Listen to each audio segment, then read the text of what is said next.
What's up, Facebook Live family and friends? Ellie and Andre, the head of therapist with Connected Roots, is here today with another sick interview with Dr. Tony Andre. We're not related at all, though, just the same last name. How did you get my name, bro? Not a clue. Dude, that's plagiarism, dude. Welcome, Uncle Tony. How are you? Thank you. How's my nephew doing? Great to be here. Great to see you, talk to you. We're separated by distance normally. We don't get to see each other enough, so this is awesome. Yes, very excited to be here. This dude, everyone, is the shit. Really, let's be real. He is an ergonomic engineer. Okay, PhD to that. Tony, if you could, please let us know what that is. That's the hardest challenge in my whole career. You know that? Like doing the work I do, it's not hard. Raising kids, not hard. Explaining what human factors and ergonomics is, very hard. Okay, let's hear it. Okay, what is it? It's really a scientific field that has lots of other fields input into it. I'll tell you what those are in a minute. That's all about optimizing the world for humans. So the products we use and the environments we live and work in. That's like the easiest way to put it. We're trying to make your life safer, more comfortable, your user experiences better, more intuitive. Everything you touch, grab, and interact with, a human factors engineer wants that interaction to be safe and successful, right? But everyday use isn't. You were just trying to make this come alive and, maybe trying to find a menu. People use webinars and how do I show my video, or how do I get this collapsed, or where's the chat dialogue? Driving or buying a new car and figuring out the different controls and interfaces versus your last car. We're trying to make all those interactions in life smoother and better, and tuned to who you are, who people are. And it involves a lot of disciplines. It's a really cool field. I fell into it by accident in 1984. It's been my life ever since. But at the core is psychology, understanding everything about human information processing, how we think, attend, perceive, make decisions, our memory, etc. And then other disciplines that feed into it are industrial and mechanical engineering, anthropology, sociology, marketing, and kinesiology are just a few of the fields that feed into human factors and ergonomics. Does that make any sense? Or are you still like, sounds good, but I don't know what you do? If you understand what Dr. Tony Andre just said, I get it. I mean, I really appreciate, what you do, because it is such a necessity. I mean, we kind of take that for granted sometimes of what that looks like for people, and being somebody who has studied, sociology, psychology, recreational therapy, all the above, to think about how many of the things that we do that involve like human, ingenuity of what this field offers is unbelievable. I mean, I think, it's crazy. What you're doing is you're trying to make people compatible with their world from a kind of mental health and mental state perspective. I won't say mental health. So you're trying to get people to feel comfortable with who they are and compatible and successful in the world they live in.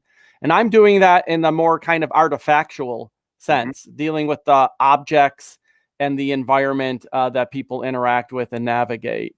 So it's really like the same principle. You're helping people kind of be compatible with their world up here, and lifestyle wise. And I'm helping them be compatible with their world. Or I'm actually helping the world be compatible with humans. That's the correct direction. I'm not changing humans. I'm trying to get people to design products compatible with the good and bad of humans.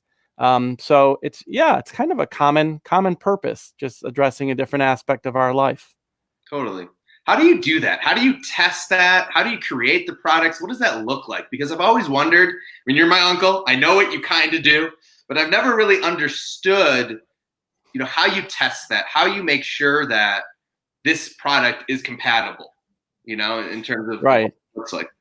Well, the design process starts with just, an understanding, which is evolving. You're always learning of the needs for a given population and a given product type. So our field has established design principles. You always want to do some ethnography and learn the unique needs and circumstances of your end users and where and how they might use the product. And, sometimes you're designing for people with like temporary disabilities. Like, Mhm. how do you design for someone pregnant? Yeah. How do you design for someone with a broken leg, but they won't always have a broken leg, but they're on crutches now? You design for people with more permanent injuries, chronic ailments, cognitive or physical, issues, chronic diseases. And then you design for regular humans too sometimes, but keeping in mind the fallibility of humans. We don't like to read instructions. Some people Mhm. are impulsive. We have limitations in our memory and decision making. So you take all that knowledge and you come up with design concepts. And then what my firm does a lot is the testing.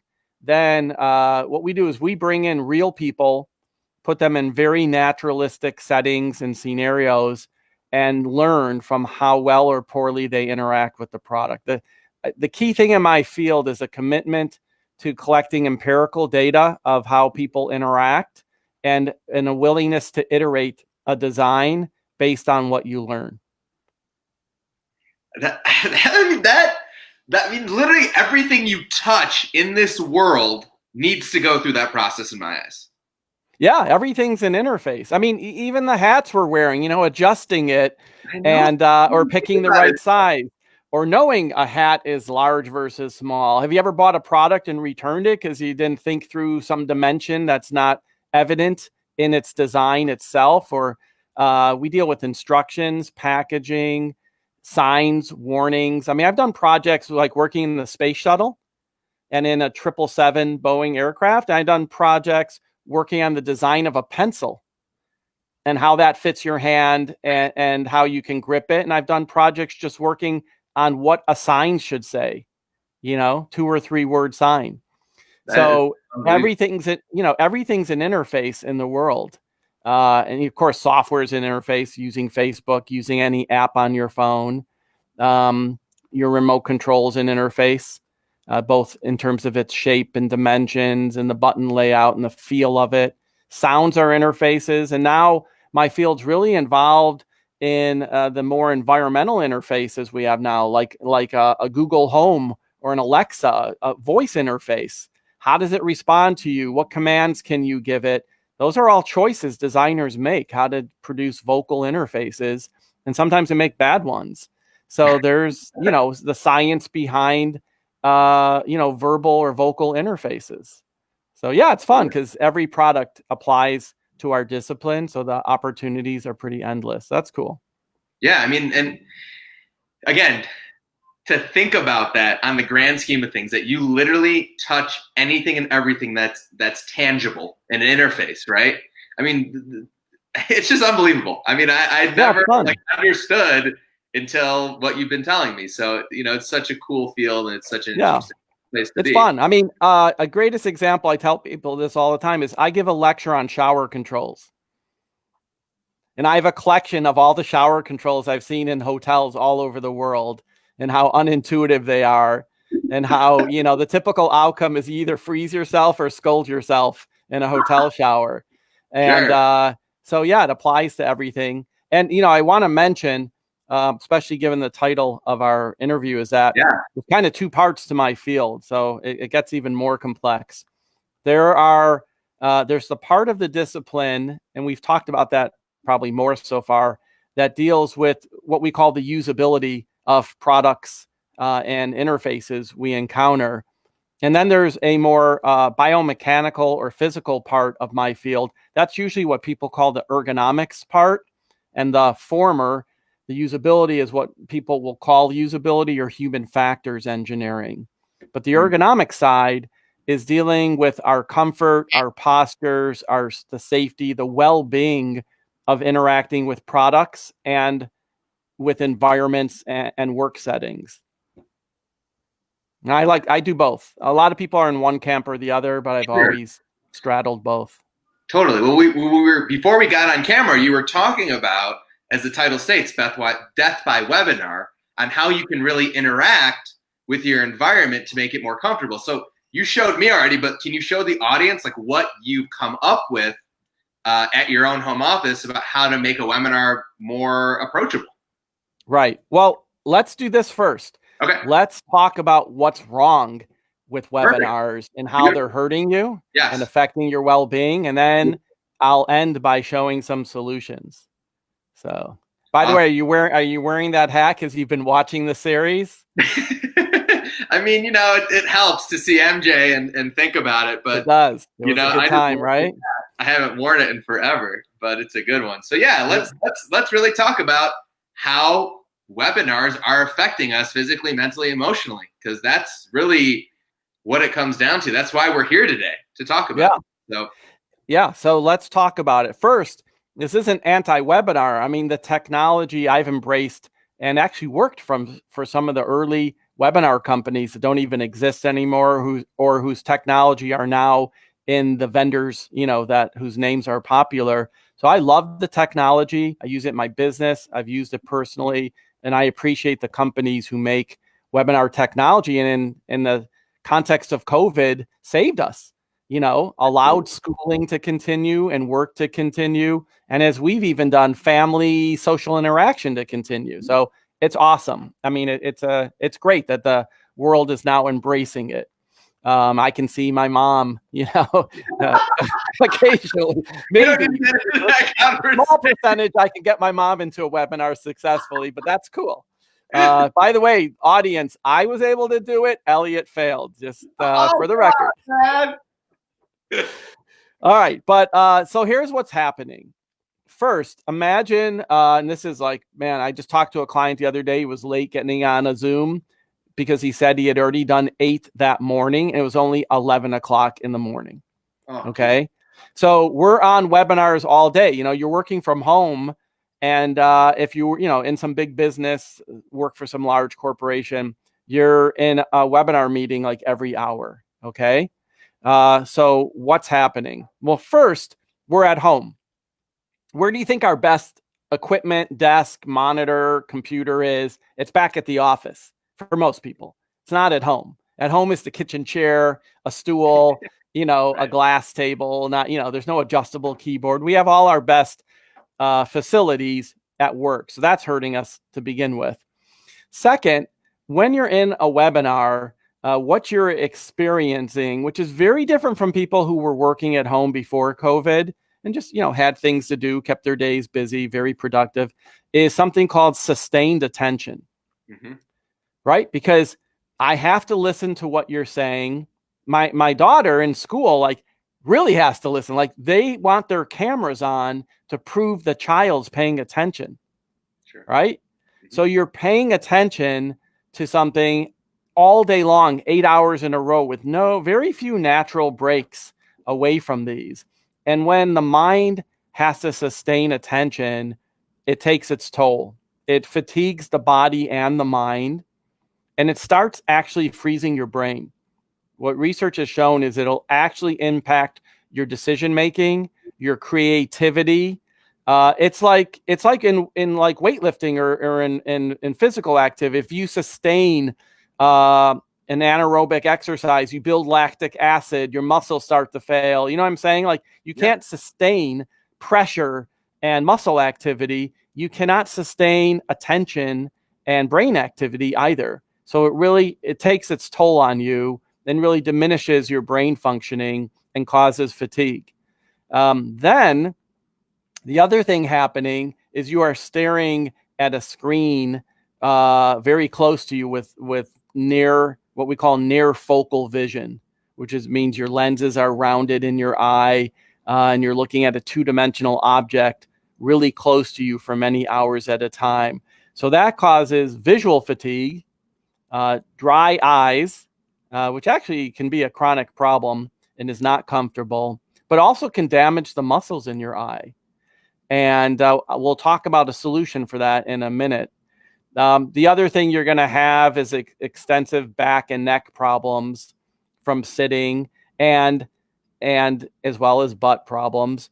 And the real problem with webinars that are unique to webinars versus just at-home work is the camera. Like even now, I'm constrained because I want to stay in the focus of this little camera, right? I'm also got a camera built into my laptop, but not into my desktop computer. And by the way, if you want to buy a separate webcam right now, no chance. I've been trying for a month. I was trying to buy my mom one, your grandma, and I can't find them, right? So basically that's constraining all of my postures. And even if I'm kind of sitting and it looks like I'm comfortable, constraint is something you can't see or even notice. Like I am constrained right now. I'm tensing my body to stay in the frame of the video, but you don't know that. And to some degree, the average person doesn't even realize that. So that is affecting me. And in a perfect world, I can talk to you and have a lot more motion and options for sitting and standing, et cetera, than you do having to stay focused in the camera. So basically, webinars, if I had to put it in the simplest of terms, the most parsimonious explanation, they constrain your posture. And that's a huge negative. For sure. So I have developed, along with people in my profession, ways to unconstrain your posture and free you from the damaging effects of a webinar. And if you want, we can talk about those techniques. Yeah. All right. So let me just say hi really quick to somebody who's waving at us while we're in this conversation. So we got Lauren's grandma listening. Oh, nice. Awesome. And a friend named Polly. I just wanted to say hello. You're here. Thank you for being here. Hi, Lauren's grandma. I haven't met her, have I? No. But that's okay. Maybe one day. That would be nice. All right. Okay. Tell me what's up. All right. The first thing is how you schedule your work. And this is maybe more a message to employers or bosses than employees, but don't do 8 webinars in a row. You absolutely have to have breaks away from sustained attention. Even if a webinar ended and you went back to what we call self-directed work at the computer, that is much more liberating than the attentional requirements, the postural requirements of being in a webinar. Okay, so that's number one, is you got to control your schedule and not do successive webinars. Okay, yeah. Now number two is how do you set up your office space or your workspace while in webinars, or given that you'll be in webinars throughout the day. So a couple of tips for that. The first is equipment. So the ideal thing is not what I'm wearing. This is not what I normally do. Is I would normally wear, I have AirPods, and these wireless. I would go wireless, okay? Or use the speakers, because even this cable is constraining me. No matter how long this cable is, it's constraining you. You're tethered, and your body will feel the effects of that. Okay. The other thing you want to do is you got to get your laptop up. In fact, mine's up right now. So my laptop is on that box, and that allows me to sit with a normal posture, but not flex my neck down to the laptop. Okay. So you'll see a lot of people in webinars and they're like this. And what's that? If you look at that looks painful as hell.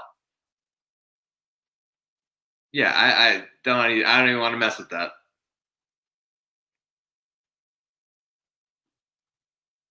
We just lost volume. I can't hear you.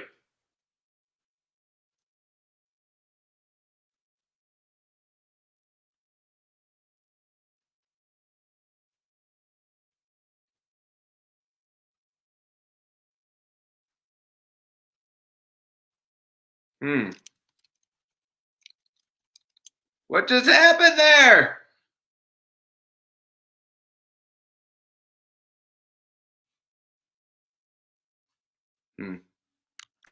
I cannot hear you. I hope it's not on my end.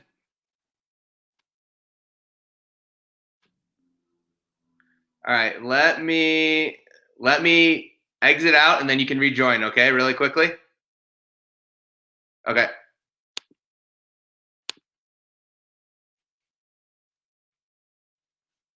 All right, some technical difficulties, people. Tony will be back in a second.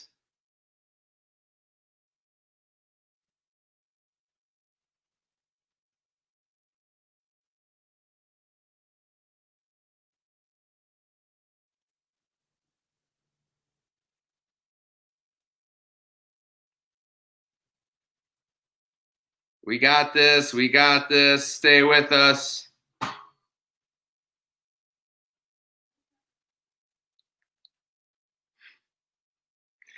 He's here. He's coming back. Don't you worry.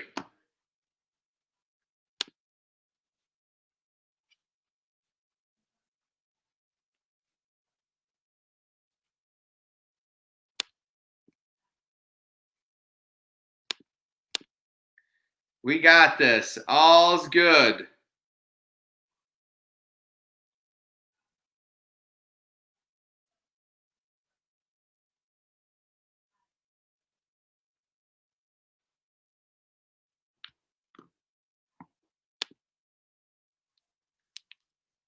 Okay. Yes, I can. All right.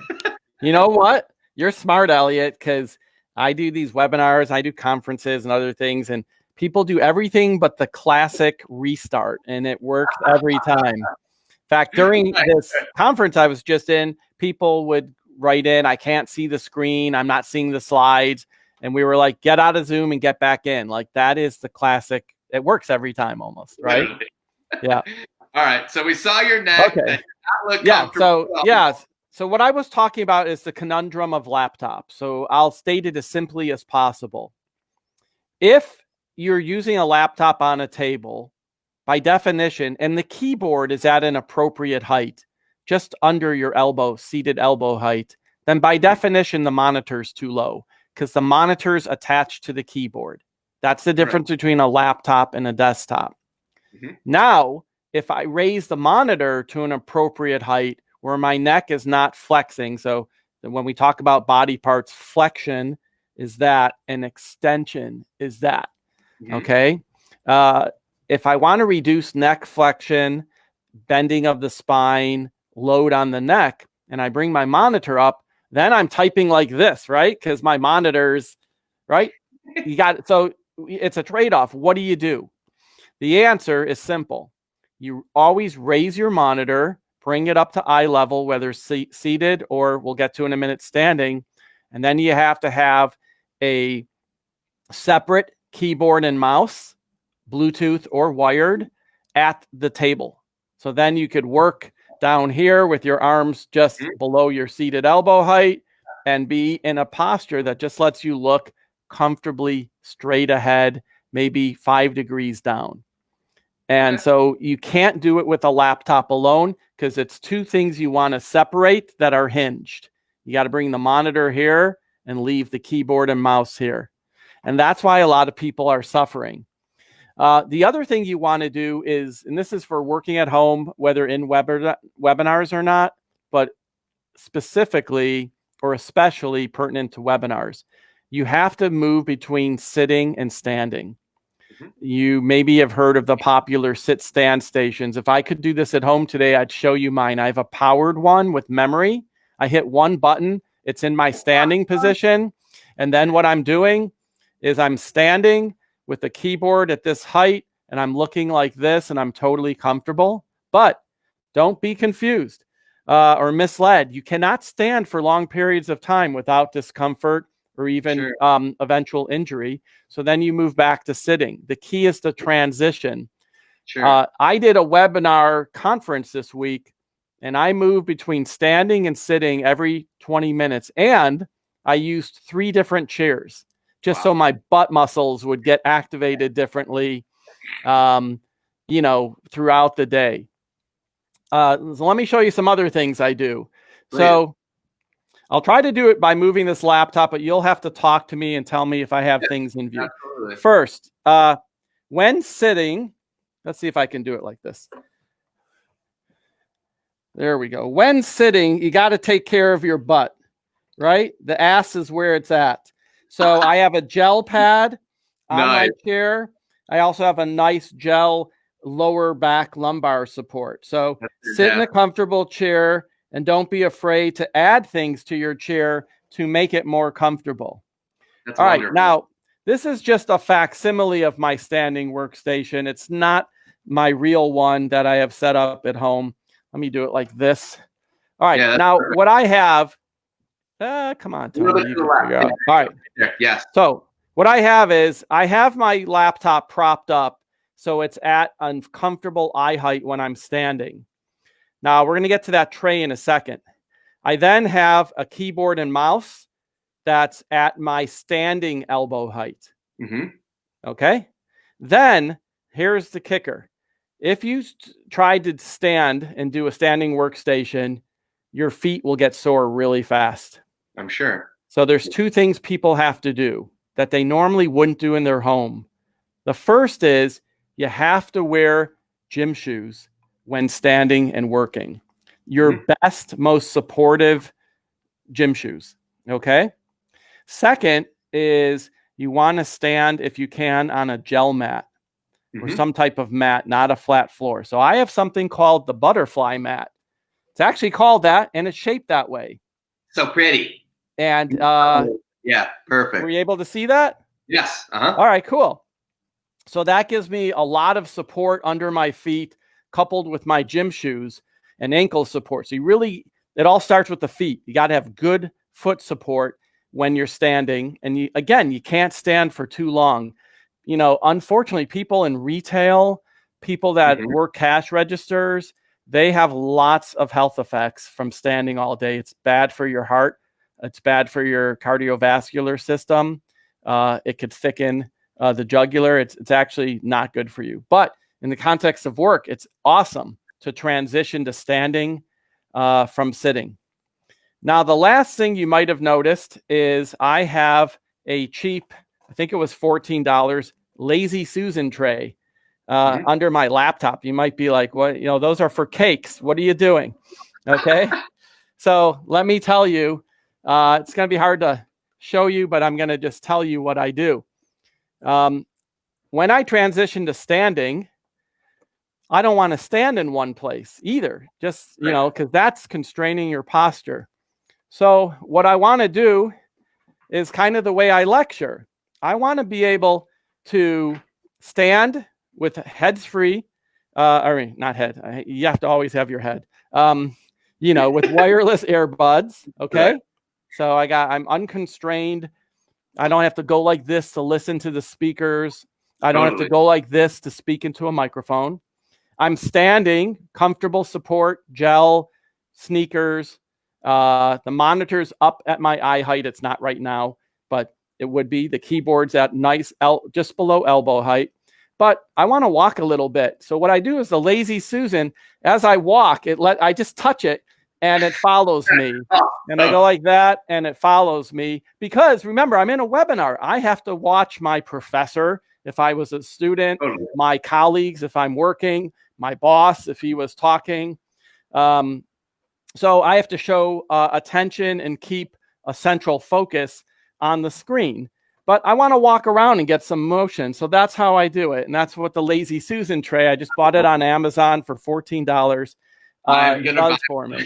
And I just tap it. And usually a tap moves it a few inches. And then again, I'll do this for about 20 minutes. And then I'll go back to being seated, for a little while. And all right, so then I have one last thing I haven't discussed, because in all these scenarios, we're still just a foot or two away from a two-dimensional monitor and doing that, what we call near focal vision, which is really damaging.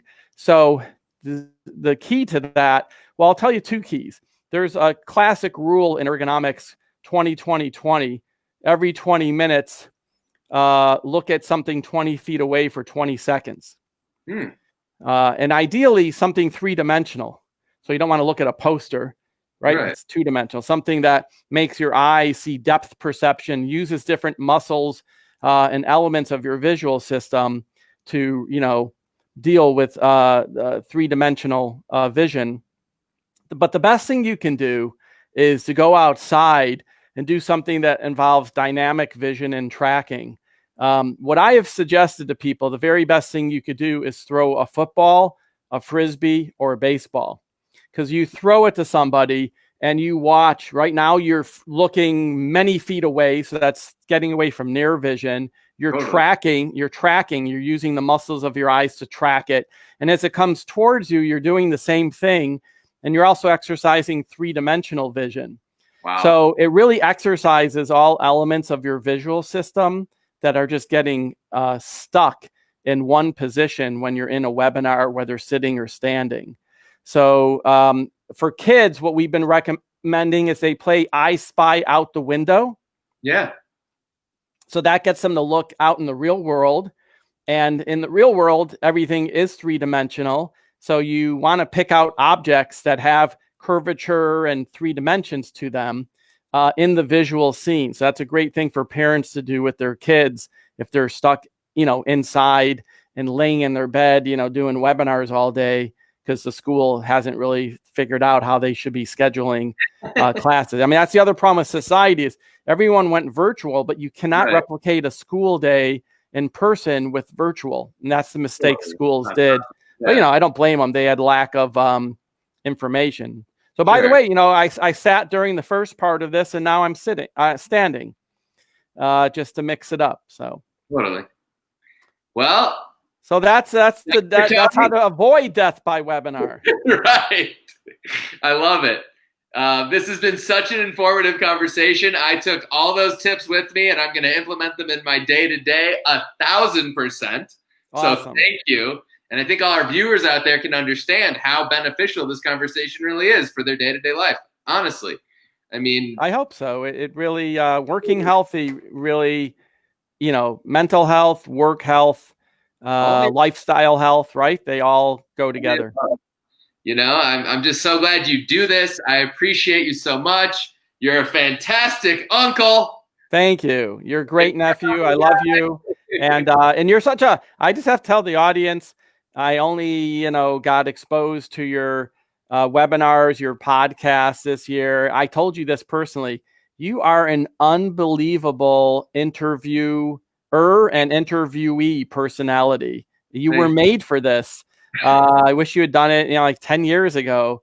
But you are just, you need people that can laugh at themselves and others. You need someone with an energetic personality and voice. So many people are doing podcasts and sounding like I like NPR, but you know how those people have that voice. It's almost like you can go to sleep to it. No, it's just like the body needs motion and movement from an ergonomics perspective. When people are listening to online content, they need that energy coming from the presenter or the interviewer, and you have that in spades. It's a great attribute. So really happy for you. Absolutely. All right. Thank you, everyone. Love you very much. Uncle Tone, Head Therapist is out. Catch you all later. Let's show our tattoos on the way out. I'm going to show the Lizzie. No. All right. That's Lizzie. Awesome. All right. All right. Later. Take care. Bye. Peace out. All right. Bye, Elliot. Bye, everyone.